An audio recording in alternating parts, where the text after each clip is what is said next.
तिसरी शिकत आहे. भाषणाला सुरुवात करण्यापूर्वी सर्वांना एक नम्र विनंती, सर्वांनी आपले हात जोडावे. गुरुर् ब्रह्मा गुरुर्विष्णू गुरुर्देव महेश्वरा, गुरु साक्षात परब्रह्म तस्मै श्री गुरुवे नमः. सन्माननीय व्यासपीठ, वंदनीय गुरुजन वर्ग आणि येथे जमलेल्या माझ्या बालमित्रांनो, आज मी तुम्हाला अशा एका ठिकाणाबद्दल सांगणार आहे की केवळ एक इमारत नसून ते माझे दुसरे घर आहे. ते ठिकाण म्हणजे माझी शाळा. रोज सकाळी शाळेची ती पहिली घंटा वाजली की मनाला एक वेगळाच आनंद होतो.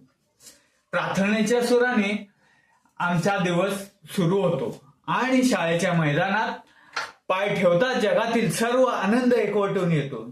आमचे शिक्षक म्हणजे ज्ञानाचा खजिना आहेत.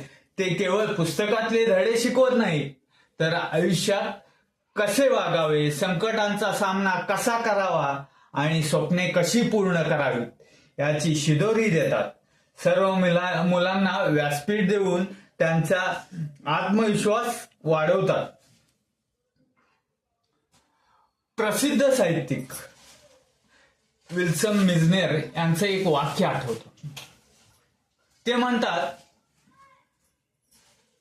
शाळा ही अशी जागा आहे तुम्हाला प्रश्न विचारण्यास शिकवते, जेणेकरून तुम्ही जगाला उत्तरे देऊ शकाल. माझी शाळा फक्त पाठांतर करायला शिकवत नाही, तर ती माझ्या मनात नवी उमेद, जिज्ञासा निर्माण करते. मला प्रश्न विचारण्याची व लोकांशी धाडसाने बोलण्याचे धाडस देते. मला विश्वास आहे आज विचारलेला प्रत्येक प्रश्न मला उद्या जगासमोर आत्मविश्वासाने उभारण्यास सामर्थ्य देईल, तयार करेल.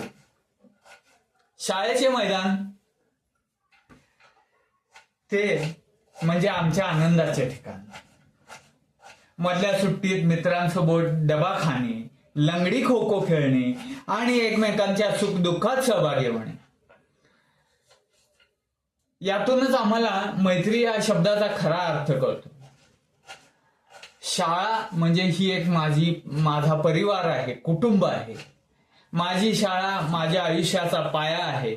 आज मी जे काही शिकत आहे, जी काही स्वप्ने पाहत आहे, त्या सर्वांच्या मागे माझ्या शाळेचा मोठा वाटा आहे. शाळा म्हणजे संस्काराचे लेणे, जीवनाचे अनमोल देणे. शाळा म्हणजे माझी पंढरी, माया आणि संस्काराची शिदोरी. धन्यवाद. जय हिंद, जय महाराष्ट्र. एवढे बोलून मी माझे भाषण संपवतो.